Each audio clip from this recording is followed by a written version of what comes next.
Mobile hunters, the king of comfort has arrived. Go to tetherednation.com and check out the new Lockdown saddle. Over the past 2 years, Tethered has tested and refined a new approach to their saddle lineup. The Lockdown saddle takes the best-in-class features from the Phantom, like the Utilibridge, comfort channels, and included an expandable saddle body with their Lockdown link construction to take saddle hunting to the next level of comfort. As if this wasn't enough, they developed Lockdown haulers, which has a slightly rigid internal frame structure, so you can easily unzip, zip, and access haulers with one hand. And if you're a guy like me with no junk in your trunk and have issues with your saddle staying put while you're walking into hunt, the Lockdown modular yoke solves this problem.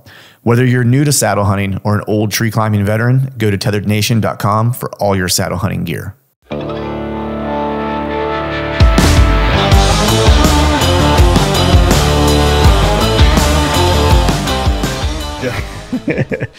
All right, folks, welcome back to another episode of the Truth from the Stand Deer Hunting Podcast. And the fella's face, if you're watching the video, the fella's face on the other side, you'll recognize it. You'll also recognize the dulcet tones of one Johnny Utah Rattler Mulligan. Look at that. What's up? What's going on? Truth from the Stand Nation. It's been forever since I've been on here, man. I know, dude. It's like, I'm trying to think. I usually go back and look and see like the last time that you were on, just to kind of try to remember like what we talked about, what we haven't talked about, you know, and stuff like that. And good Lord, man, I want to say it's probably going on close to a year. I know. Yeah, it's been a really long time. I mean, we talk, via text, and usually when one of us is on a long road trip, But, yeah, it's been a while since I've been on this format. But I was going to tell you, when I was at the Pennsylvania Total Archery Challenge this year, I mean, I had a couple of people that stopped by the Under Armour booth, and they came by, and they were like, hey, I know you. I listened to the Truth from the Stand podcast, Yeah. Nice. So the Truth Nation tracking you down wherever, it's like a bad virus you can't shake. You know what I mean? Yeah, exactly.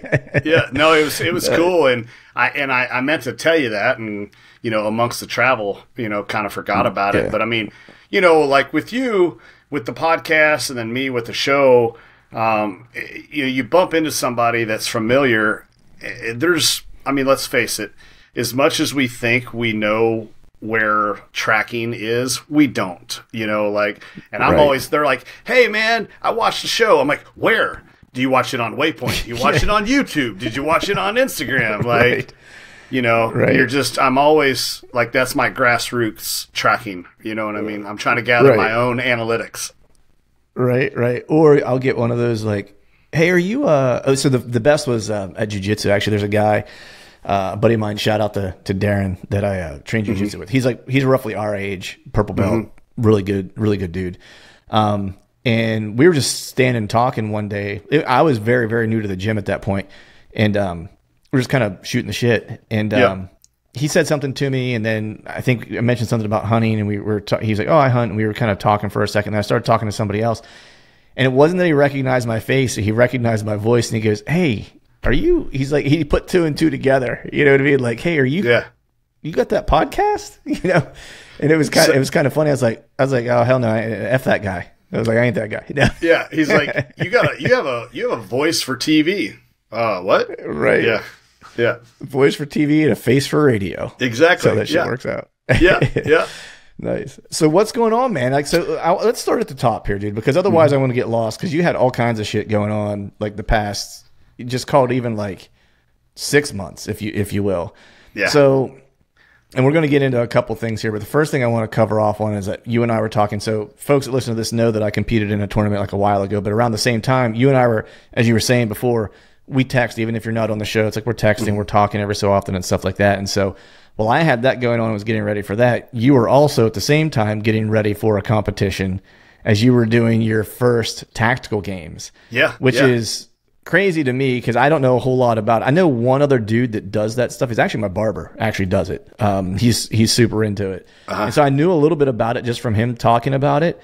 But I was stoked to watch you go compete as an old guy, as a fellow old guy. You know what I mean? Like, it's always nice whenever you have a fellow old guy throwing the hat in the ring to get some of that. Exactly. Yeah. And I got some for sure. But yeah. So Under Armour recently became the title sponsor of the tactical games, and when I was in Vegas at SHOT Show back in January or whatever. That's when I had never even heard of the tactical games. I didn't know anything about it. So they were like, hey, with your career background, with firearms, obviously, you like to stay in shape and work out. Would you consider doing it? And I'm like, what is it? I'm like, it sounds like it's a lot of CrossFit. And in the words of Derry from Letterkenny, they can CrossFit the fuck off. You know what I mean? Right. So I was like, no, man. I was like, CrossFit's not my thing. And for years, I've always said, I work out, I stay in shape. But if I'm being honest, my style of workout is more comparable to more bodybuilding style workout. Right. I want to, it's maybe bodybuilding / powerlifting is kind of more my style. But anyways, I do some cardio to get in shape for mountain hunts and elevated hunts, but not that type of stuff. That's on a whole nother level. Those guys are serious, right? But anyways, time passed, and I thought about it more and more, and I thought, man, this could be kind of cool because it gives me a good excuse to get back into what I call firearm shape.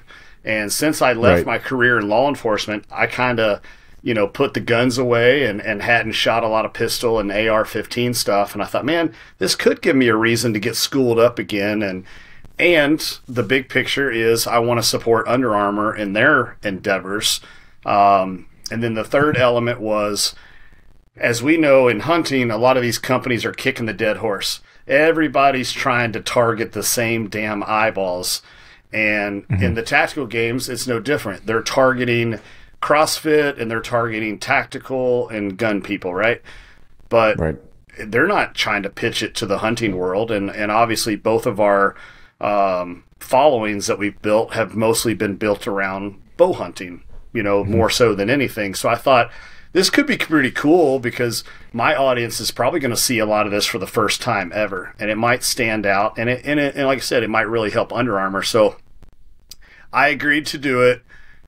Did not get to train as much as I wanted to, but I also thought, man, old man muscle goes a long way. And if I'm really proficient with the firearms, I'm a strong dude. Like, what could go wrong?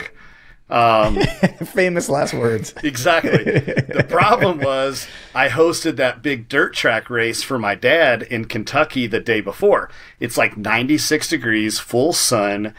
I'm chugging water all day long and never went to the bathroom. First clue that I might be in trouble. I had to drive through the night, which I didn't drive. One of my best friends and camera girl, Leslie, she drove my truck, and I tried to sleep the best I could through the night. But we drove from central Kentucky all the way to Searsboro, Iowa. She got me there 3 minutes before registration closed. And she's like, where do I park? And I go, do you see the desk, registration desk? She's like, I do, but I don't think I can drive there.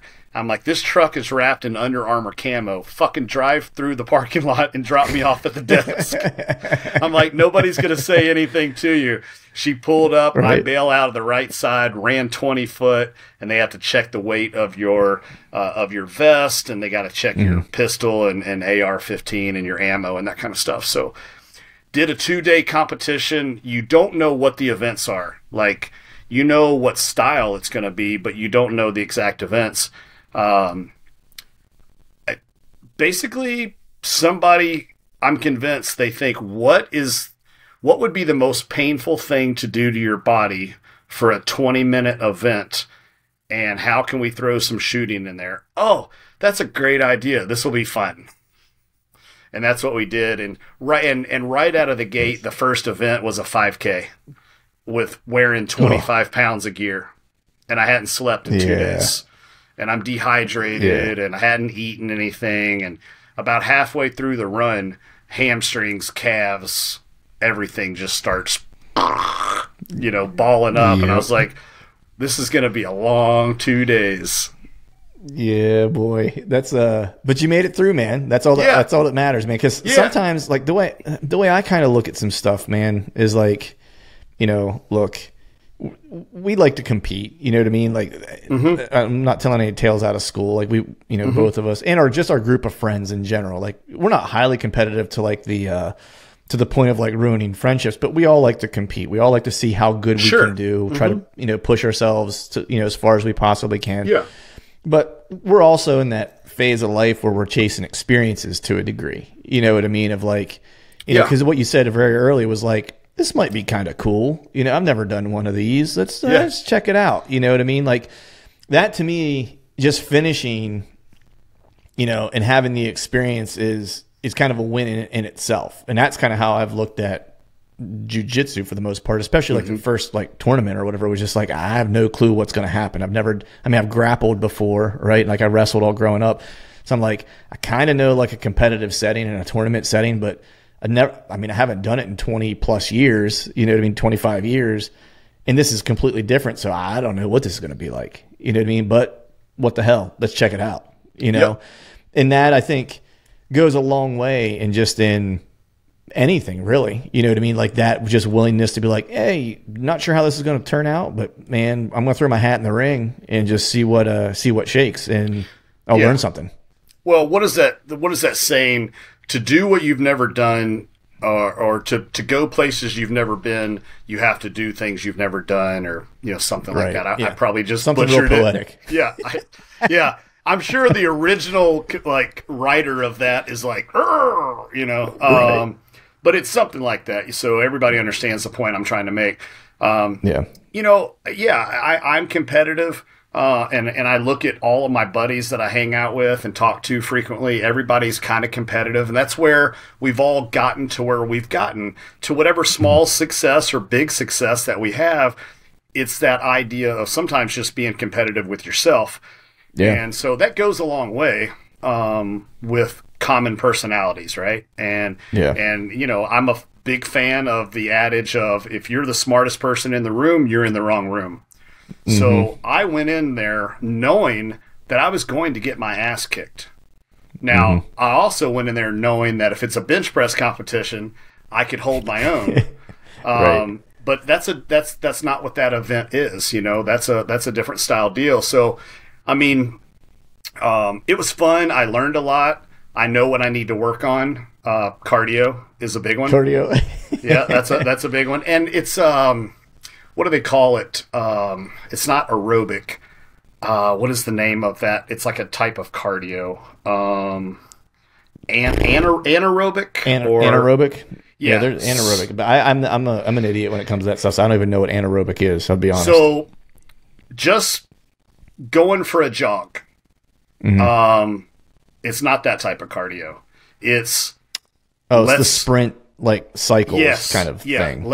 Let's grab a 100-pound bag and pick it up, and then let's go sprint, do 100-meter sprints repeatedly for 20 minutes. Let's see how many you can do. I remember one of the events, they have judges that are walking around making sure nobody's getting hurt, and they're also counting, you know. And there was a judge next to me, and I said, you know, how much time's on the clock, Judge? And he's like, 17 minutes. And I was like, we're at the 17-minute mark? And he's like, no, 17 minutes to go. And I'm like, you guys have lost your damn mind. You know what I mean? I was like, I'm about to have a heart attack. And I'm not exaggerating. And I was like, at one point I had that Dolph Lundgren moment. If he dies, he dies. You know, I'm like, screw it. I was like, at least I'm doing something cool. But you know, like I said, I went into the event knowing that I was going to get my ass handed to me, but I was willing to do it. It was something new. I knew I would learn some new stuff. It gave me a reason to train. I got to support Under Armour. I made a great, what I think was a kind of a cool episode that was very authentic. In the episode, I'm like, damn, I got my ass kicked. In full transparency. Like, I wasn't trying to be like, I mean, I could have done better, but I felt sorry for these people. You know what I mean? Like, no, I got my ass kicked. They were telling me that they consume 14,000 calories a day when they compete. And I'm thinking it's 96 degrees. We're running. We're doing rope climbs. We're doing jerry can carries. We're doing sprints. There was one event where you take a 135-pound bar over your head and you just walk it for 100 yards. Yeah, that sucks. Yeah, and so I was like, man, if I eat a bunch of food, I'm going to throw up. And yeah, I don't want to be that guy that pukes on the course when everybody watching, you know? So I starved myself like I was at a bodybuilding competition. And then I'm watching these people in the evenings, and they've got 10 by 10 canopies with like fucking hot plates, and they're eating like donuts and chugging beers and hot dogs and Snickers bars. And I'm like, what are you all doing? They're like, it's calories, bro. Like, just getting calories in. So, like I said, there's a lot to learn. I want to do another one because I do want to perform better. But I'm going to have to wait till after the hunting season's over where I can take this shit serious. But at least now I know how to train. You know, I've seen the competition. Think about the first time we went out west on a hunt. We got our asses handed to us. But the second year, at least we knew what to expect. We might not have had a better outcome, but at least it didn't suck as bad because we had our ass handed to us once before. And it's like, lose? I'm used to that, you know?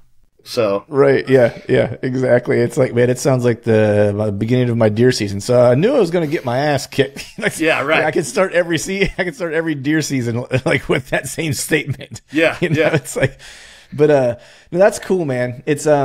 It's always like you were saying, you know now a little bit better of what to do, and that eating thing, like people. So I can just from my recent, past and just in the very first tournament I did, like I wasn't sure how to eat, so I didn't eat anything either because it was the same thing. I was like, I just didn't want to have stomach cramps. I didn't want that to be an issue. Didn't want to throw up. I didn't want to feel sluggish or give the verbal tap. Yeah, like I'm about to poop myself and you get off me. You know what I mean? Like type of thing. Yeah. So I kind of did the same thing, and then I was just out of gas like very quickly. And so like the second time around, I also knew a little bit better how to train and get ready too. You know what I mean? And so then the next time around, double gold, like had an awesome tournament. My eating was correct, like everything was good. And so the second time around, I have no doubt, will be better, especially if you have a chance to actually like know what you're training for, like specific events and stuff like that. You know what I mean? Yeah, it'll go a long ways. That's awesome. I found some problems with some of my gear. I had an AR-15 that at the last minute, I switched out my trigger, and I put a low mass bolt carrier. It's all basically like I'm trying to reduce cycling weight to minimize recoil. Because you can't use like a muzzle brake that reduces recoil. So you can only kind of do things internally.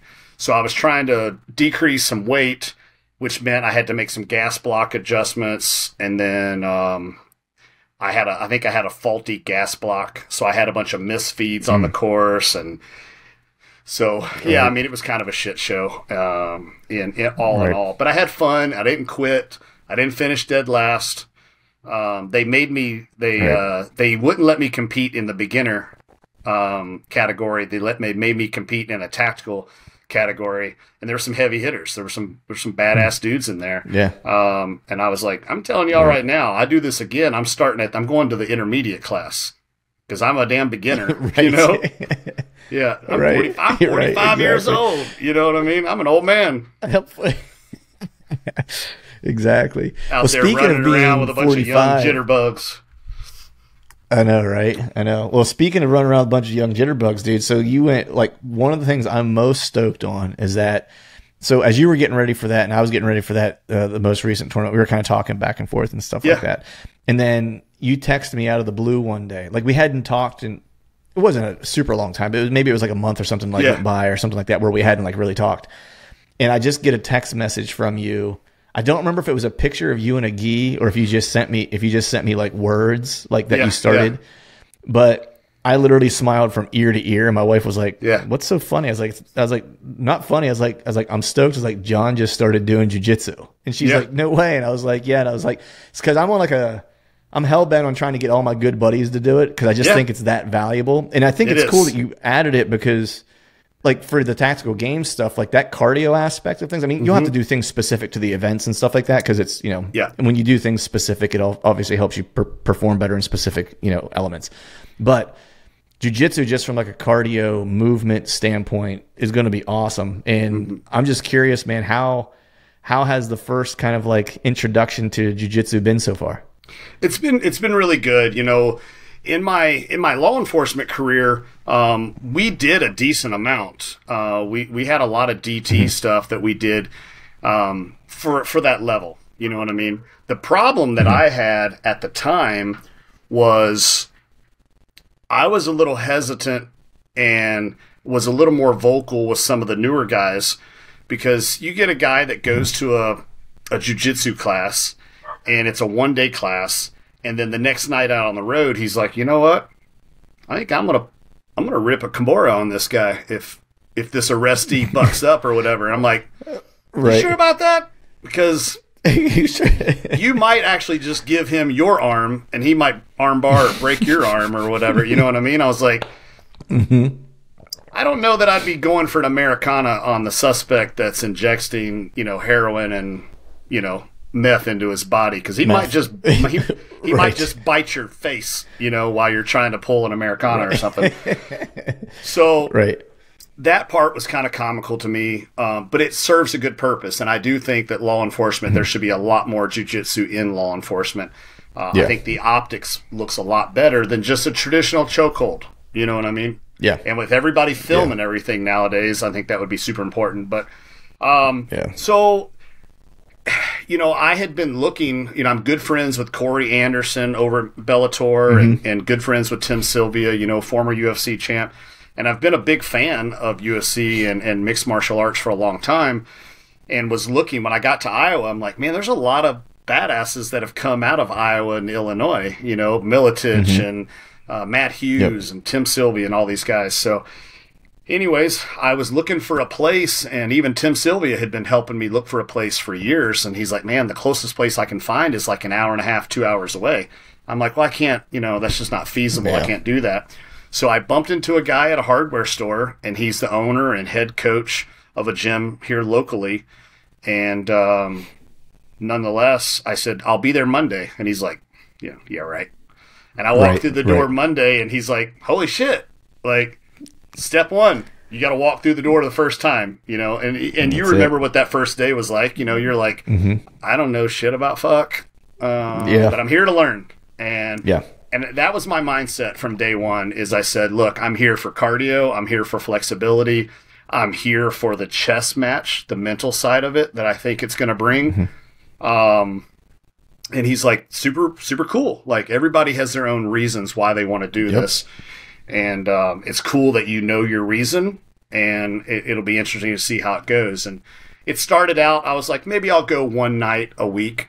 And then it turned into 4 nights a week. And that's what happens, man. Yep. And then, like, you know, there's weekend classes, there's morning classes. So now I'm starting to lay out my schedule where I'm like, when I'm in town, I can actually go to the gym and then immediately head over to jiu-jitsu and roll on the mats for an hour and then come home. Yeah, man, I mean, I'm in it. I love it. It's been a ton of fun. It's very humbling, but I haven't posted anything on social media about it. And for me, my whole life feels like it's on social media, and everything's a promotion, it seems like. And it's really not. I'm just really sharing my life and my story about what I do. I'm really not as promotional as what it looks, but I'm a busy person, you know, and so are you. And but this has been a journey for me that's for me right now. And I don't want to put anything out there. I'm not saying that I won't, and I'm sure I will at some point, but I'm having a lot of fun just, you know, like yourself. So the only people that know that I do it is my camera girl, Leslie, yourself, Tim Sylvia, Corey Anderson, obviously, you know, people that I go to the gym with, class, you know, that are also going to the same gym. And then one of the guys, whoever runs the social media of Level Black. So I use a lot of their apparel and stuff, but as well. But yeah, so that's it. And that part has been kind of fun, you know? Right. That's the, that's the key, man, is like, you know, I post about it once in a while, but it's usually never like just something of, except for like a tournament. Like if I do that and I win, sure. You know, even if I don't win, it's like, I'll post that shit. Absolutely. That's a huge, you know, those are huge accomplishments. You know, those are that's awesome. Yeah. Yeah. Yeah. You know, when I got my first stripe promotion, you know, like that was a milestone for me. And like the post, you know, I wasn't even in it. It was just literally the picture of the belt with 2 pieces of tape on it, because that to me was like it was like a watershed moment a little bit, because I'd wanted to do jiu-jitsu for so long, like, because I grew up wrestling. And just to your point, it just never matched up like schedules. I just couldn't make it work. So I was working in the city, and if I took classes in the city for the longest time, it's like I'd have to be on the train schedule, and it's like I wouldn't get home till like 10 or 11 o'clock every night, like after class. And and then if I tried to do it here, it's like I'd miss too many classes because I could never make sure that I could get the right train home to be home in time to get to a class. Like, and so just I wasn't going to be able to be consistent. I finally could do it, but I wasn't sure if I was going to ever be any good at it at all. You know what I mean? Like, it was one of those things, and like getting that first like 2 stripes was less about like me learning things. It was more like you step back for a second and then you appreciate like the only reason I was able to like learn this stuff is because all these guys and girls that are in this gym let me practice on them. Like they give me access to their body and trust that I'm not going to hurt them. You know what I mean? So I can learn to do these things, you know? You're and right. That to me is that was the thing that hit me, was more like, it was more gratitude, because I was like, man, like if you just walked up to a group of people and said, hey, you know what, I'm going to choke you out repeatedly for the next hour. Are you cool? Are you cool with that? You know what I mean? Like we're going to drill, I'm going to drill a choke, but I'm going to choke you out. You're going to go home with a sore throat or a sore neck, because I don't know 100% what I'm doing yet. So it's probably going to be sore a little bit because I'm going to do it wrong a bunch. You know what I mean? Like people would be like, you're crazy. But in that place, people were like, I got you, bro. You know what I mean? And here, let me show you how to do this a little bit better. You know what I mean? Let me help you out, you know? And that's the coolest part about it. The other part I was stoked about whenever you started was that you already texted me. It's like, dude, I already talked to the gym. I told him I got a buddy who's going to be coming in probably next year to hunt. He's going to be here for a little while. He's going to drop in and take some classes. I was like, hell yeah, because that was already planned, homie. Yeah, exactly. Well, and you picked that stuff up from the beginning. I mean, you know, you meet some random strangers at the bow shop, and you know, you chit chat like, oh, what bow are you shooting? Oh, you know, did you have a good season last year? And let's face it, that's about it. But that's one of the things that I noticed is the kind of the community around that is very similar to kind of that CrossFit community too, right? Hey, I'm gonna lay on my back, and I'm gonna get in half guard. So that means one of my legs is going in between your crotch, and my knee's going to be up on your chest. Okay, now lean into me. You know what I mean? And let's get intimate. You know, and people. Yeah, I mean, like you said, who lets people, you know, wrench on their neck? Because if it's a choke that, whatever it is, if it's a choke that's not sunk in, it becomes a crank, and you're like, are you tapping yet? Nope, that's more of a crank. Okay, let me sink it a little bit deeper here. You know, let me get this seatbelt hold on here. Yeah, now we're talking. Who lets you do that? That's crazy as shit, you know? So everybody in class has been super cool. I did learn, not to sound like a diva, but I did learn within the first couple of weeks that I don't roll with white belts. I ain't trying to get hurt. I'm not trying to have some spastic, you know, person crank on me. So I only roll with blue, purples, you know, stuff like that mostly. And you had even commented on that before, like, hey, this might be something you want to do because of these reasons. And they're a more skilled person. And I found the higher you go in belts, the more willing they are to teach. Yeah. And it's one of those things where, you know, at least, you know, if you're in your 20s and you're just giving it hell and doing your thing, like, you know, do whatever you want to do. But as a dude who's 44, you know, when I started, I was 44 and now I'm 45, you know, I have to look at it and go, like, I watch people before I roll with them. Like if someone, like if new people come up and ask me to roll, it's like, if I've never seen them roll, or I've never seen them roll with like a friend, like someone who I know and I roll a lot with and trust or whatever, then I'm not going to be the first one. You know what I mean? It's like, there's a couple newer people, at the gym, and they're all coming along great, and I hope they stick around for, and get their black belts. You know what I mean? I hope they're there for 10, 15 years and, and do all the stuff they want to do. And I've had a few of them ask me to roll, and I was just like, I'm good, man. But I've watched a couple of them, and then since then, I've watched them kind of start to like calm down a little bit. You know what I mean? And not freak out all the time. And then recently, a couple of them I started rolling with. You know what I mean? Because I'm like, all right, he knows enough now that like whenever he's in a bad spot to just not freak out. Because what I started doing too is like, what if I have him in a spot where he's like kind of stuck? I'll talk to him and be like, hey, try this once. Put your hand here. You know what I mean? And try to walk him through like, hey, when I get here, this is what I do. You know what I mean? Or here are a few things that really have helped me. And give him some tools to kind of use in that spot, as opposed to just like letting it up for him to try to figure out on his own and flailing, and then I end up getting hurt or whatever. So I'd rather tell him what the answer is, or one of the answers, and let him use that, as opposed to grinding on him, because he's not gonna. It's such a cool sport, because it's the one place where it's like you literally create your own training partner. Yeah. That's the one thing I've always kind of, why I've always kind of looked up to like a lot of the upper belts in our gym, because they spend time with me, and it's in their benefit, because I get better, which means it makes them better, because I become tougher. You know what I mean? And so it's just cool aspect I've noticed too. Like, one of our coaches, he's made some comments recently. He's like, dude, you're really making strides. Like every gym session, I'm noticing a difference, And what I try to do is I try to roll with him like once every other, class. And we get done, and of course I tapped, or he took it easy on me, and we just went the full 5 minutes, and I accomplished nothing.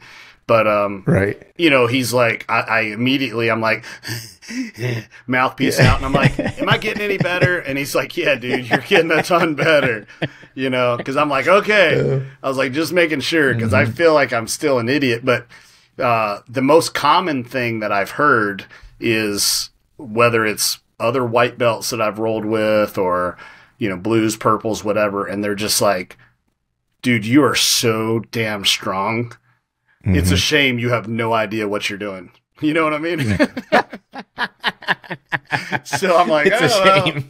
Yeah.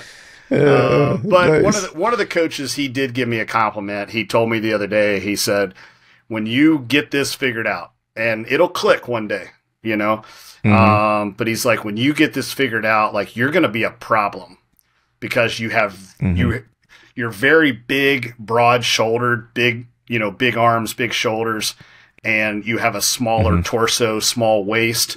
He's like, you kind of have the quintessential build of that, like John Jones, Gordon Ryan type, and he's like, you're going to be he's like, you'll be a problem. Just promise me you're going to stick with this. And I'm like, as long as my joints are holding up and I'm not getting too injured, Right. Yeah. That's always the thing, man. It's like, but my wife gives me shit every night. I come home. She's like, how was it? And I'm like, right leg hurts a little bit. And she's like, you're too fucking old for this. She's like, seriously, stop. She's like, stop. Yeah. You're 45 years old. I'm like, damn, you're trying to check me into the nursing home. I'm like, come on. I know, right?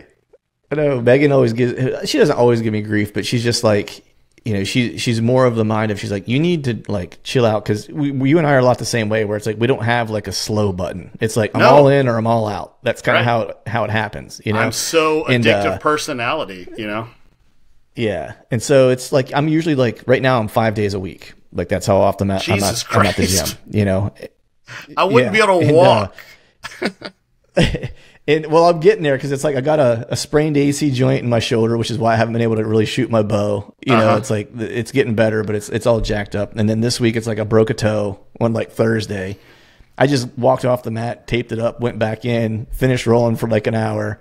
And then Friday, I go in, got my feet taped up, so I got the broken toe, and I slipped trying to do this roll, and like stuck my thumb in the mat, dislocated my thumb on my right hand. I mean, it's one I've dislocated a bunch in the past, so it just like jumped right back into position, and I just went over and I was like, God damn it, and taped it all up. And so like, yeah, I'm all back. That was just this week, Yeah. You're like, that all happened in about 7 minutes. I exactly. I have a big toe that, you would think you'd stub it on a mat or it gets caught underneath you or whatever. But we were rolling the other day. It was on a gi day. And somehow my big toe, like, went into somebody's pant leg. Oh, yeah. And then, a good time. Yeah. And then they rolled, and it's like I basically gave my toe like a collar choke. You know what I mean? Yeah. And it was like of the bow and arrow variety where it was just kind of quick and violent. And I was like, oh, my toe, you know? And the guy's like, what? Your toe? Right. Like, what are you saying? I'm like, tap, tap, tap, tap, tap, tap. I got to get my toe out, you know? I thought I was going to get my toe ripped off. Right. So there's just weird stuff, man. But yeah, man, it's a lot of fun, and like I said, I'm enjoying it a lot. I'm noticing like now I can go back to back 5-minute rolls, you know. Mm-hmm. But okay, here's a question though.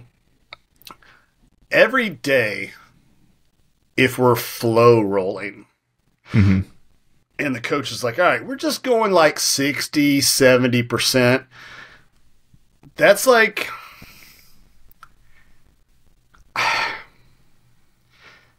to me, I can't go that speed. Because it just feels like I'm doing this, and it doesn't even seem natural. So what ends up happening is it's for the first 30 seconds we're going 70%, and then by the 4-minute mark, you know, you're full on 105%. Right. So I totally get what you're saying, and like a lot of times if I'm gonna go like that 50-60% or whatever it is, I'll do that in like positional semi-live rounds where it's like, so like for example, yesterday was leg lock class, and so my buddy Jason and I were partnered together, and Tim, coach, had us kind of doing like these leg entanglement positions where he was like, all right, you know, I want you both to go about 60% bottom guy, you know, ashigarami position, but don't go for the submission. Just go for control and try to break the person down to their hip, and person's like standing with your leg entangled. Yeah. You want to try to escape, but you're not trying to violently escape. You're just trying to make sure you're not getting blocked down to your hip. And if you do, get back up. And that way there's a battle there like that. And so I'm okay like doing it that way. So I struggle to do real flow rounds. And this is the reason why. It's like I was talking to like my buddy Dave, he's a black belt. And I've watched like a couple like high level guys flow roll at the gym before. And I've talked to actually my coach about it, and he was like, it's hard for people who don't have a lot of experience to flow roll. He's like, because you have to know what the right reaction is for the look that the person that you're rolling with is giving you, and they have to know what reaction you gave them and know what reaction you should give them back. That way, he's like, because when you have two high-level people kind of flow rolling, he's like, it should not stop. It's just like they're moving from one technique to the next, to the next, to the next. Yeah. He's like, and for lower belts, he's like, it's hard to flow roll. He's like, because you just don't have that mental Rolodex yet to know what the guy's going to do next. Like, I did this, so he's going to do this, and then I'll be able to do this. And like, you're just playing like a step or two ahead of each other. That way you can kind of keep the flow going.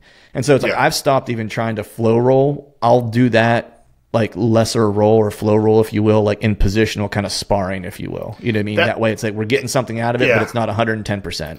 And that makes sense a lot more now that you kind of explained it that way, because to me it almost looks like everything's getting telegraphed. But I have watched, you know, some of our upper level guys.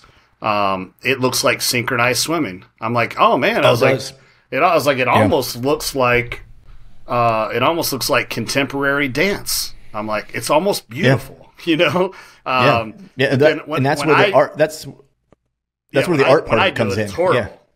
Yeah. Yeah, exactly. It looks like I'm trying to molest somebody is what it looks like. You know? It looks like that monkey in the football scenario, you know? Yes, exactly. Nice. Well, man, let's dive into a little bit of hunting, dude, because we've talked everything but hunting here, dude. So you just got back. Well, I shouldn't say you just got back. You've had 2 trips, I think, since you and I spoke. One was to Spain. Yep. And one was most recently, you went back to South Africa. So let's start with the Spain one, because that was a brand new one. So how did that even come about? And I was like, I don't even know. I mean, I know you know, you can hunt stags in certain places and stuff like that, but I wasn't sure like how open hunting was over the pond, if you will, only because historically it's been like a, you know, an aristocrat kind of endeavor, if you will, right? Yeah, yeah. So I had a contact out in Idaho that was going to Spain and had mentioned that there, you know, somebody backed out, and so I could take their spot if I was interested.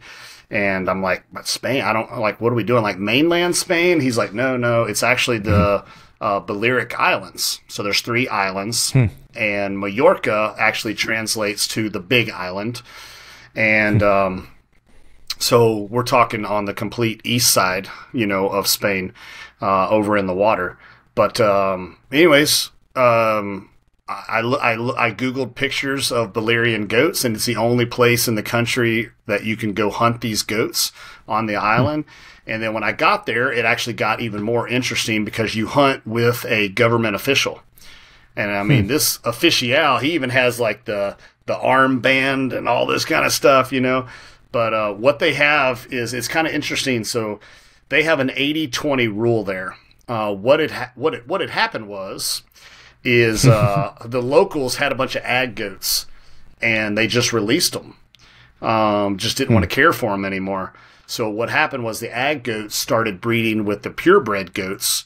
And, you know, by design, sometimes, you know, with like, say, dogs, you mixed breed dogs, usually mutts will live to be 20 years old. And the purebred dogs, you know, die at 10 years old. Have all the defects. Yeah. But so on that side, it created a lot of problems. So what they said is hey, we want to have our purebred goats protected. So we're going to open up some hunting, and we want to shoot some hybrid goats. So, and to make sure that at least or less than 20% of their population is hybrids, that's their goal, is to make sure it never crosses that. So, yeah, man, went over there. We had a couple of days. It was supposed to be 4 days of hunting. It turned into 2 days of hunting and 2 days of sightseeing. You know, had a blast. Shot 3 goats. Shot 1 hybrid. Shot 1 purebred female that we've estimated to be 13 years old, which is really cool. That's kind of been my new thing, is like targeting as old as I possibly can, you know. Right. And then I did shoot 1 really nice Balearian ram, you know, male, and yeah, had a blast over there. It was all 22-250. It was all rifle. But like I said, we had 2 days to hunt, or it was really like a day and a half. So short period of time, but man, had an absolute blast over there, and it was a lot of fun. And I flew back in from that, and then that's when I started the Total Archery Challenge tour. Did PA, then did Michigan, and got to do some. I actually went fly fishing at a stream right across the street from Williams Grove Speedway. Oh, nice, dude! Yeah, Williams Grove. Yeah, dirt track. So yep. So that was pretty cool. Met up with my buddy Kobe and Rise Fishing Company, and we jumped on some water there and fished for a day and caught some trout, and nice. Yeah. So nice little jaunt, man. Yeah, that's what's up. How was hunting? It was expensive. I was going to ask like how hunting with the government official was, because like someone who's not ever done that before, you know, like in PA or Iowa or whatever, like they're thinking like, man, I got to go hunt with the game warden. Yeah. You know what I mean? Like, you know, someone's listening to this thinking that, like, I'll be damned if I'm going to hunt with the game warden. You know what I mean? Like, and I even said it in the episode. I'm like, typically, if you end up having a conservation official show up on your hunt, it's a bad thing. Right. You know, like, right. Johnny Green Jeans coming after you. But but like, that was pretty cool that they have officials. And, you know, and I talked about it again in that episode. Conservation has a lot of faces. And what we know is the North American conservation model. But other countries have their own conservation model. And although it's different from ours, from the outside looking in, it's real easy to look at it and go, oh, well, that's just trophy hunting. Oh, I don't know. Because if they're trying to eliminate the hybrids and protect the purity of the purebred Balearian goats, like, that's kind of cool. You know what I Right. mean? Because they know that the purebred goats have that genetic vigor to survive on that island, and that's what they want to protect. So you get a bunch of crossbreeding that comes in, and then, you've got animals that are susceptible to, disease and, that kind of stuff. So is it a bad conservation model? It's just different, right? So it's just different. Yeah. Yep. Yeah. I kind of view it similarly to how we kind of view pigs here. Yeah. Right. Because they basically came about because people just left them out. You know what I mean? Like, if I'm not mistaken, I think at one point, they were domesticated pigs that were just left out that turned feral. Essentially. Yeah. And so now it's basically, anywhere there's a large population of pigs, I mean, it's pretty much open season on them. Get rid of as many as you can because they reproduce like crazy, right? And they will just decimate a landscape, and in the animals that typically live in those areas. For example, they compete, at least what I understand, they compete for the same food sources and resources as whitetail do. So if you have a lot of pigs in an area, it's going to hurt the whitetail population, right, in that area for obvious reasons, right? So to me, it's interesting. Conservation has a lot of different faces. They're just trying to do the job of managing things, and make sure the things that are supposed to be there and thriving have the opportunity to thrive. Yeah, that's exactly right. Then, came back home, had a little bit of time, and then, so South Africa, just came back from, just got back in town from South Africa about 5 days ago. Finally starting to feel normal on the time schedule flip-flop, because where I was at was 7 hours, 7 hours ahead of Central Time. So, it's not too much of a problem going there. It's coming home that it takes me a couple of days to get reacclimated and, settle back in. But, Africa is the same thing. When I went out there 2 years ago, the idea was, man, I've talked a lot of shit about trophy hunting in Africa for somebody who's never been there. And I thought, maybe I should go there and check it out. Right. And I went there, and, you sit down and you talk with the guides and the landowners. And again, their conservation model has a different face. And you start learning about a lot of the animals there were almost extinct from poaching and trophy hunting in South Africa 200 years ago.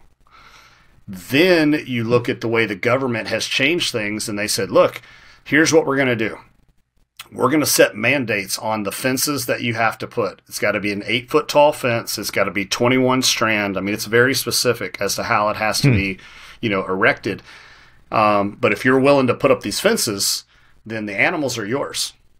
So they kind of deputized the landowners in a way, right, to keep the poaching down, because what happens is you have people, say rhinos, for example. That's an easy one. Poachers come in, then they poach the rhinos, and they're not taking the meat. They're just poaching them to cut the horn off, and that's it. And so what's happening now is landowners are taking their rhinos, they're tranking them, and just cutting the horn off. Because they don't really need the science has determined that they don't actually need the horn for defense. But if they don't have a horn, then it has no value to the poachers, and then the poachers won't kill them senselessly. You know what I mean? And just want and waste, and let them rot. So that was pretty cool. Another way of looking at it too is I use this as my go-to analogy.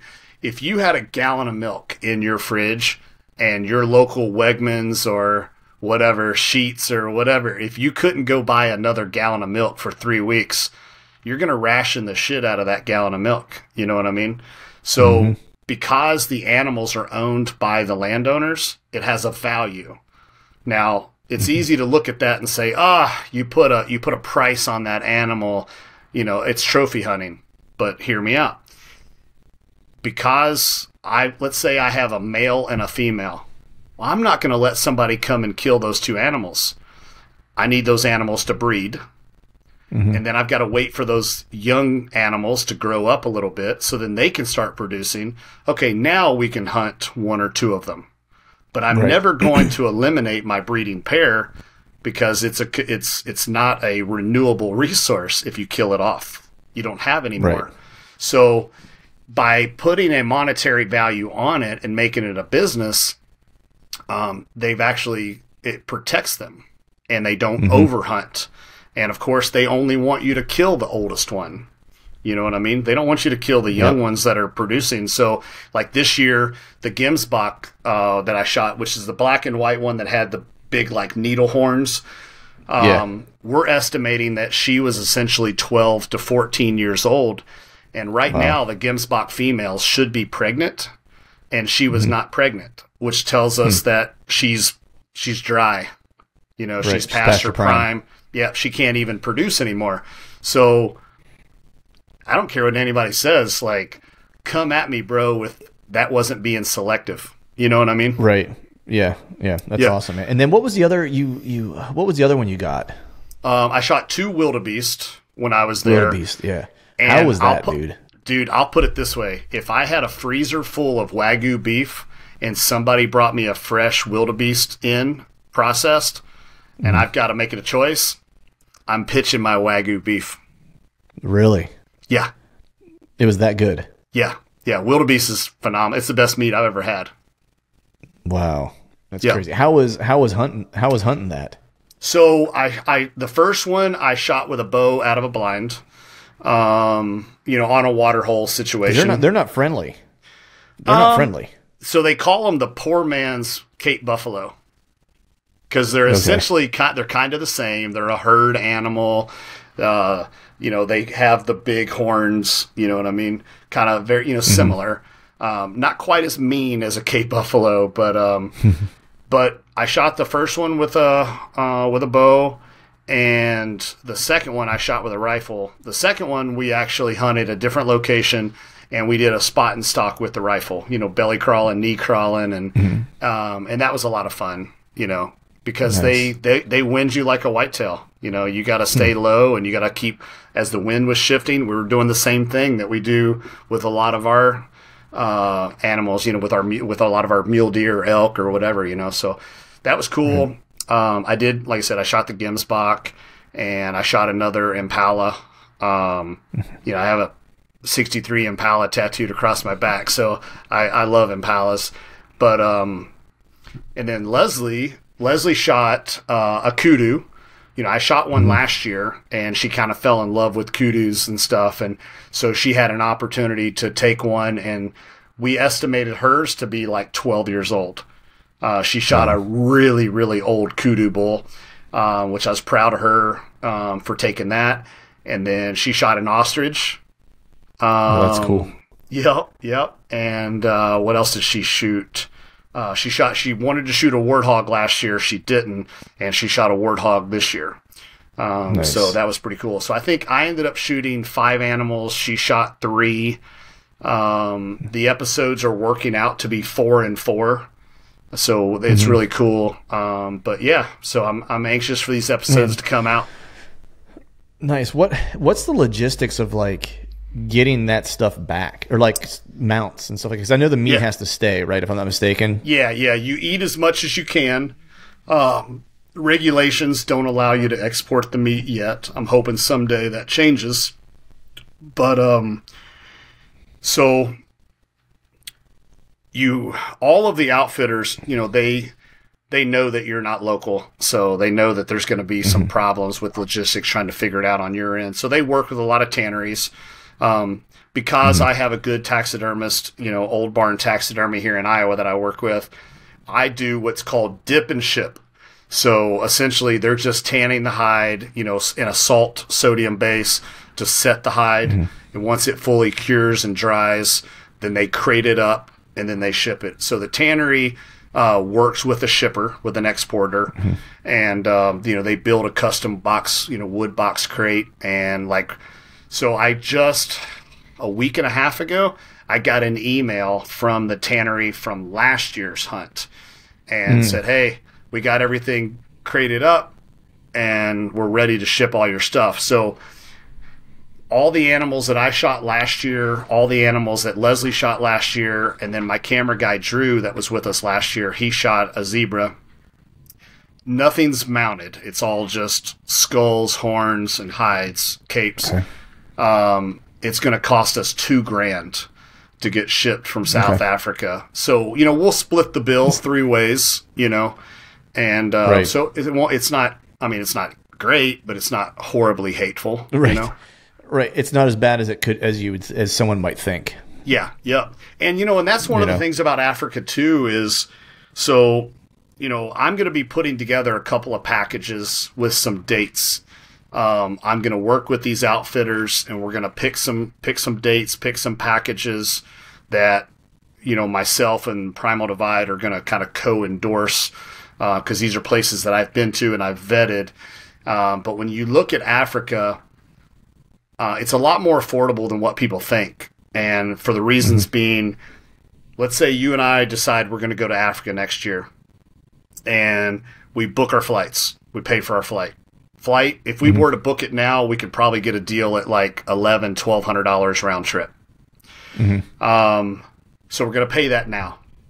Then we go on the hunt, and let's say we drop $3,000 or $4,000. And for $3,000 or $4,000, you can shoot 3 or 4 animals while you're over there. An impala, maybe a wildebeest, no Cape buffaloes, no lions. Right. But at that money, we can shoot some cool shit, right? And have a great time. And we're going to pay that $3,000 or $4,000 when we get there. And then a year later, you're going to pay $1,000 to get your hides shipped back. Now they're at your taxidermist. And then about a year later, when your taxidermist is done, then he's going to hit you, with the taxidermy bill. So when you look at the entire hunt, and you get to spread it out over like 2.5, 3 years. It makes it a lot more affordable than people think. And, maybe it is a once in a lifetime opportunity. But I encourage everybody to go see it one time. It'll change your perception on so-called trophy hunting, right? So that part was really cool to see. The food is amazing. Their ketchup is better than our ketchup.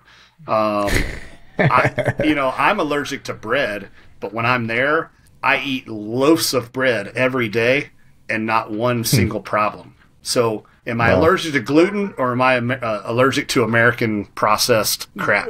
Right. Yeah, exactly. There's something in the back of my mind that makes me want to go. And part of it is just looking at like the photography, like whenever you take pictures and you post it and stuff like that, just like, it's just unreal. It's like the stuff you see in movies. You know what I mean? It's like, and I just want to see that. And you got, I don't remember if you were close enough last year, but like you had some encounters, or close enough at least to take some pictures of some cats this year, right? Yeah. So the blind that I shot my first wildebeest out of, there was a leopard that actually came in, and we had a stealth cam picture of it just the morning before. And I was like, oh. And it was a big leopard. And then this year, that it's crazy. I mean, I was just gonna say that'll make you sit up straight, won't it? Yeah. So, and then in the second episode, there's gonna be a section where we went to this photographic, what do they call it? It's like a photographic tour, safari kind of thing. Okay. Now, it's not the zoo style, where you're driving through the truck, or Jurassic Park where the truck's on the rail and you just kind of keep cruising. We drove within 10 feet of lions. And we actually pulled up on a fresh lion kill. So, fun fact, people might not know this, the female lioness, the mom, the wife, she's the one that does all the hunting. I did know that, actually, and I think I actually learned that maybe from I don't know, one of those like kids movies. Yeah, I was waiting for you to say, I learned about that when I was like 5, dumbass. Right. So it took me till I was like 40 to learn it, but I learned it from a kids movie. So the female lioness does the killing, and then the male, he comes in like, thanks, dinner served. And then he comes in and eats his portion, but he's lazy, so he eats a little bit, and then he goes 20 yards away and lays down in the shade, takes him a little siesta. And then the cubs come in, and then they get their little piece. So we pulled up next to this kill, and the cubs were there eating. And then all of a sudden you hear this sound, and I'm like, oh my God, what is that? It sounds like something out of Jurassic Park. And this big lion comes charging in and is like roaring in the face of these cubs. They go batshit crazy, scared to death. They scatter, and then he just lays down and starts gnawing on this animal. You know, while he was napping, they tried to go in there and get their piece, and then he wakes up like, whoa, oh, no. Yeah. Dude. And I've got footage of all of that at like 20 feet away. Dude, that's crazy. Does he like just not care that there's like a vehicle nearby there? Like, is he? No, they, you know, they do those tours constantly, and there's 2 tracks that they stay on. I did ask the question. I'm like, has there ever been like a rogue attack or whatever? Right. And I do remember our tour guide, he tried convincing me that cheetahs are not a fear for man.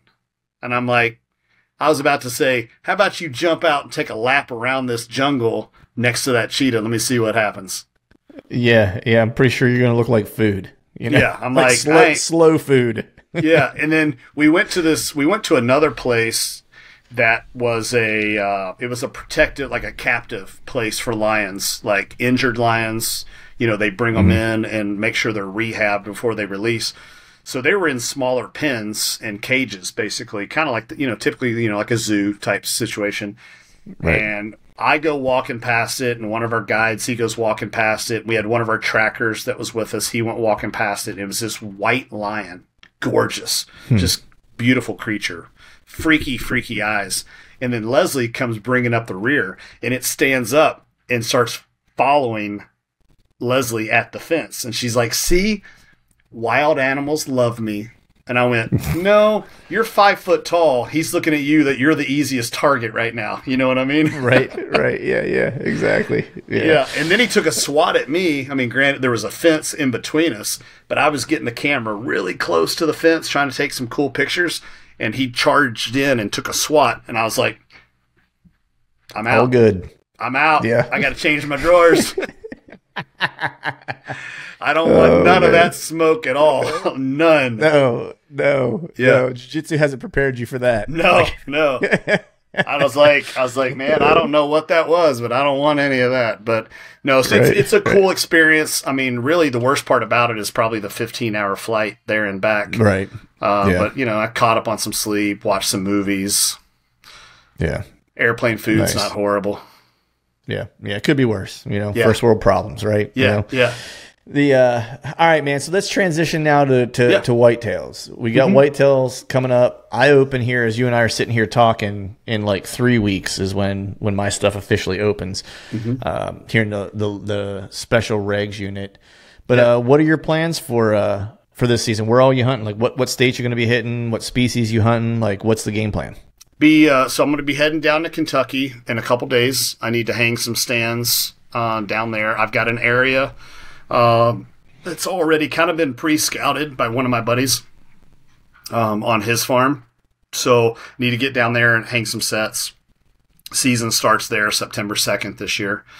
And then after that, come home, transition over. I'll be heading to Colorado mule deer. And if I've got enough time, then I'm going to look at the possibilities of an over-the-counter, elk tag. Nice. And then, let's see. Then after that, I come home.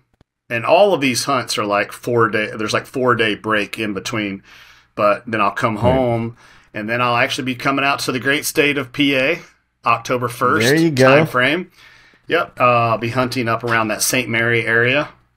And then after that, as soon as I wave the white flag or I tag out, whichever one happens first, and then I'll work my way back to southern Ohio. Leslie has a lease down there, and so I'm gonna get behind the camera and see if I can film her first archery whitetail hunt.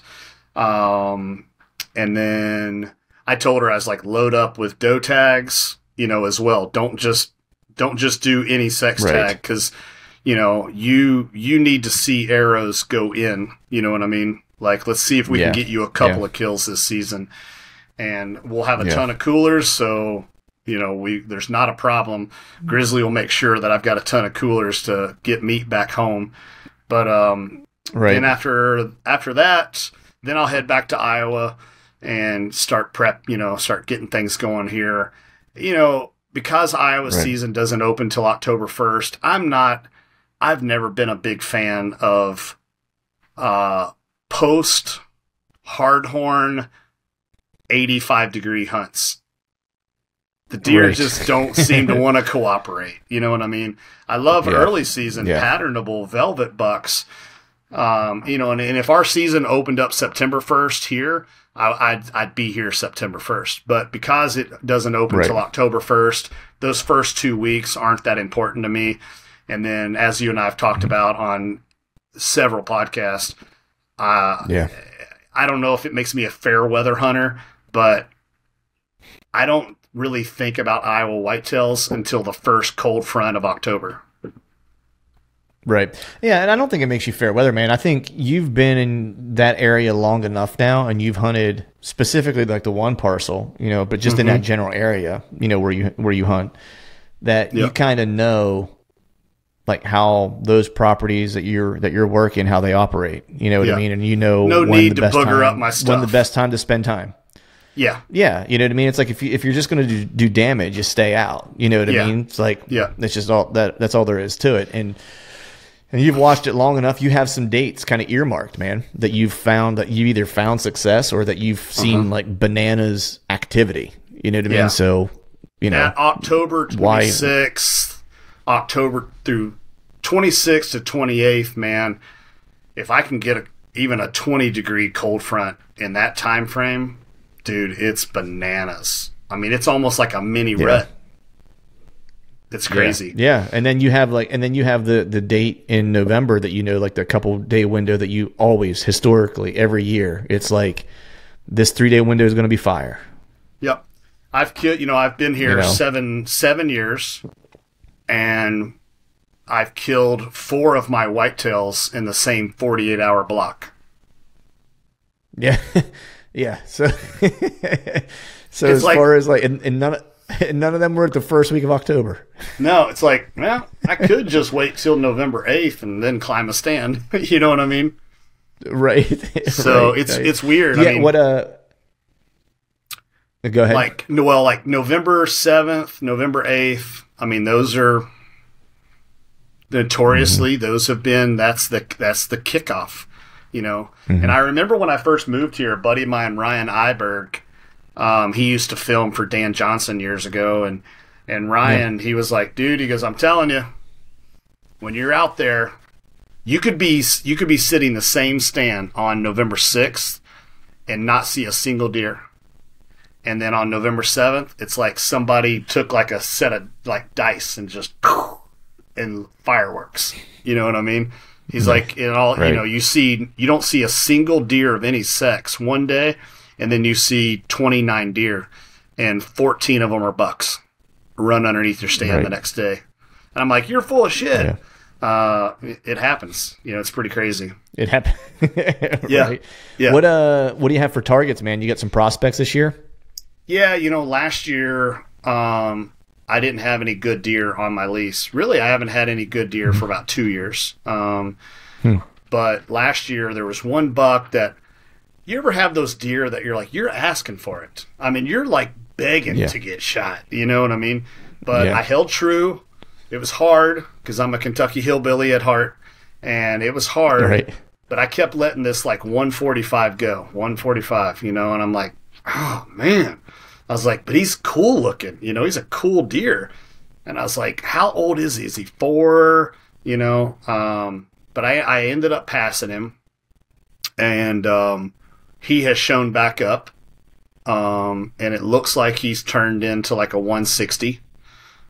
He went from an 8 to a 9. And you know, a 169, you know, 9 point. I mean, that's a big deer, dude. You know? Yeah. So I'm not one of those people. Like, I don't want ever for anybody to have a misconception that I'm a 7-year-old 200-inch hunter. No, not me, dude. Right. You give me a good bow buck at 150, I'm excited. I love it. As long as he's mature, Call it done. 4+. I'm going to do everything I can to put an arrow in him, and maybe at some point in my life, I'll get to that point where I'm fortunate enough to target 180s. But that's just not me, man. Like I don't have, that's just not fun for me. You know what I mean? Right. Yeah. And it's my tag, damn it. I'll shoot what I want. Right. Right. Exactly. Yeah. Exactly. That 169 point though is a hammer, dude. I remember whenever I came out to Iowa, you had on camera, and I saw him one time from like afar, just like a fleeting moment, and it was like I realized what deer it was. Like it was so windy, and I'll tell what happened. But you had a 168-inch, like legitimate. You told me before I got out there, you're like, Clint, I have a 160-inch 8-point on camera in this area that you and I scouted together and we shed hunted and stuff. Yeah. And you were like, he is a giant. And so I got out there and you showed me the trail camera picture, and he was just a freaking stud. And I was like, never in a million years would I see that deer. Well, I was in that set, whatever it was, like the third day I was there maybe. And I just caught the glistening off of an antler and looked, and it was super windy that day. And it was at 160-inch 8-point. It was like, possibly the biggest frame I'd ever seen in my life, like in the woods. Because on that same trip, in that one CRP field, I kicked up like that, roughly like 100. Well, he's a Boone and Crockett, whatever he was. Yeah. He was a big deer. Yeah. And that 8-point had a bigger frame than that Boone and Crockett deer that I saw. Oh yeah. Like it was just stupid how big that deer's frame is, man. So like this 160-inch 9-point, like that's a stupid big deer. Yeah. Yeah. Huge. So I hope that I see him.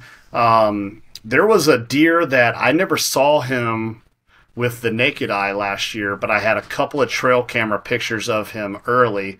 So I can't get my hopes up because, is it going to be the same as last year? He goes hard horn and then he disappears again. But right. I did see, I do have a lot of pictures of him. And then I have not seen trail cameras or in person. But one of my buddies was out on a drive the other day, and he knows where my lease is, and he helps me do some food plot work out there. And as soon as he got back to phone service, he calls me, and he's like, dude, what are you doing? What are you doing right now? I'm like, are you all right? And he goes, I was out there by your lease. Holy shit. And I'm like, what? He's like, big? He's like, oh, my God. He's like, dude, big. Like, I'm like, we talking 160? And he laughs. And I was like, we talking like 180? And he's like, at least. And I was like, dang, dude. Oh. And he shot a 193 last year. So yeah, so he knows what a big deer looks like. Yeah. So last year I ended up hunting a lot of his farm. And I knew that I didn't have anything big. I hunted my place maybe 10 days through October and early November until about November 5th. November 5th. And I'm like, dude, like I'm going to leave cameras soaking, but I'm going to jump off of here and I'm going to go take up his offer to go hunt his place because I just didn't have anything. And I said, you know what? Let's just let this farm sit this year. I've got it leased up.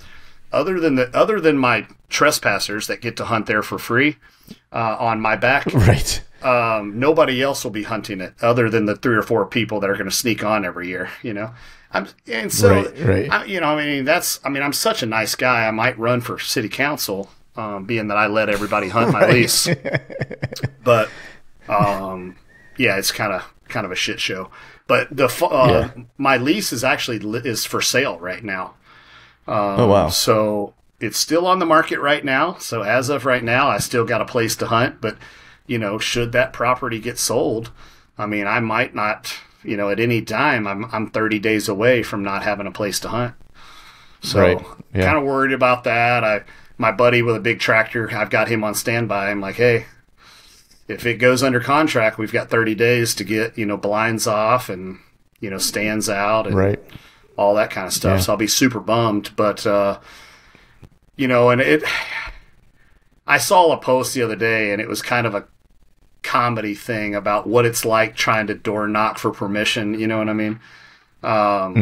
And I mean, that's been a hot topic on podcasts. It's been a hot topic for content about how to get permission to hunt properties and how to door knock. I mean, I think Kenyon made a 1-year career out of it. You know what I mean? Right. And that used to be valuable information. Disclaimer: that shit don't work anymore, people. It's getting harder and harder to find places to hunt. Yeah. I mean, because, and this is not me throwing shade at people trying to get permission to hunt. In likeness to like how the hunting public gets some shade thrown at them because they've blown up public hunting spots. That's not where I'm going with this. It's just, but I am simply stating that the more that people get information like, oh, you can go knock on doors and get permission, and more people do it.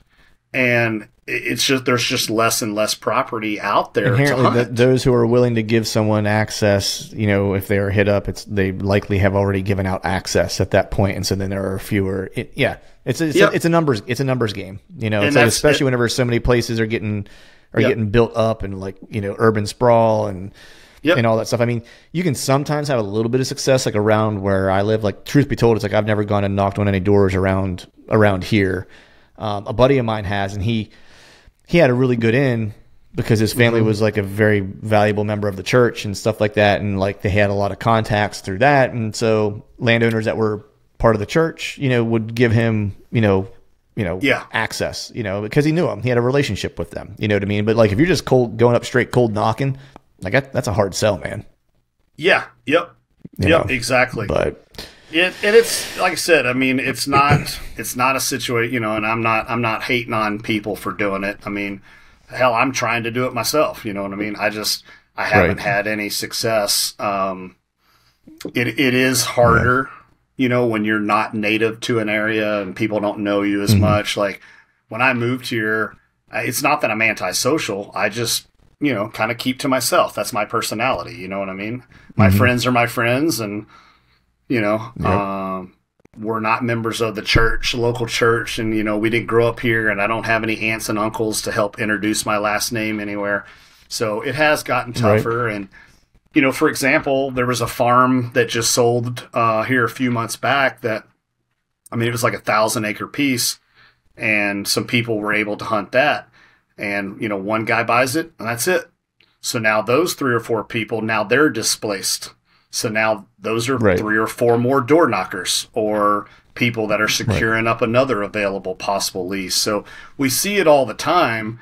And I mean, every year it's just getting harder and harder. And then land value prices in Iowa have gone through the roof. I don't know that I'll ever be able to afford to buy anything, you know, short of winning the lottery. So, you know, I don't know, man. I had looked at land out there for shits and giggles. Like, oh, you and I talked about it, you know, and I was kind of like poking around looking, and I was just like, man, I was like, the land prices out there are just bananas. If I was smart when I moved out here 7 years ago, which I always think is funny, when, like, I remember like Rogan made a comment on there. He's like, my buddy John Dudley, this guy is the craziest deer hunter I've ever met in my life. He uprooted his life and moved to Iowa to hunt deer. I'm like, I did it before Dudley did. You know, it's nothing new. It's nothing new, Joe. You know, But like, if I was smart, and obviously I wasn't, when I moved here 7 years ago, what I would have done is I would have bought a $50,000 house, and every dime I had, I would have bought land with. Because land has gone up like 38% since I've lived here. But I was stupid, and I bought the big house, and, you know, that didn't work out so well. Yeah, now you're here talking to me. Here you go. I'm in my basement slumming it with Clint Campbell on a podcast. That's right, man. We'll slum it together, brother. But dude, we've been rapping here for like almost an hour and 20 minutes. I want to be sensitive to your time. I know you're editing. You got a lot of editing to do and shit like that. But I wanted to catch up with you because it's been a while, and we hadn't had a chance to catch up. So it was good to see your face. Before you get out of here, though, let folks know where they can watch all the episodes, keep up with what you got going on. Yeah, please. people don't understand how important it is for us to do what we do and how critical it is. Social media, Meta, Zuckerberg, and the gang, they love to suppress all of our stuff that involves hunting or guns and stuff like that. So if you're so kind as to give me a follow on Instagram, it's johnny.utah.hunt. Maybe occasionally even hit the like button. You don't have to be weird about it and just follow but never engage. That would be super cool. And then my show's called Primal Divide. You can find it on the Waypoint channel, which the Waypoint channel is a native channel on like 11 different streaming services. Tubi, Sling, Pluto, Vizio, Samsung TV. There's a ton of other places that you can watch live, or just go to the Waypoint app and you can watch everything on demand. So that stuff is super, super important to myself, and I know it's important to Clint. That allows us to keep doing what we do. I mean, if you like me, if you don't, then I guess, go watch cat, and there you go watch cat videos then. Karen. Awesome, brother. I appreciate you coming on, man, and I look forward to hopefully seeing you soon. And good luck in Kentucky, and I look forward to an excited call from the Bluegrass State. Dude, thank you very much. I appreciate it, man. And like I said, thanks for having me on here. Clint's a rad ass dude, and he's got a good podcast with a ton of varying information. So you guys are in a good place. Awesome. All right, folks, that is a wrap for today's show. I'd like to thank all of you for listening, and if you haven't yet, please head over to iTunes and leave us a 5-star rating, and be sure to subscribe to the podcast. And while you're at it, head over to YouTube and give us a sub there as well. I'd be super appreciative if you do those couple things for me. And before I shut this thing down, we need to give a big shout out to our partners who continue to help us make this podcast possible. Tethered, Exodus Outdoor Gear, and Genesee Beer. And until next time, we'll see y'all.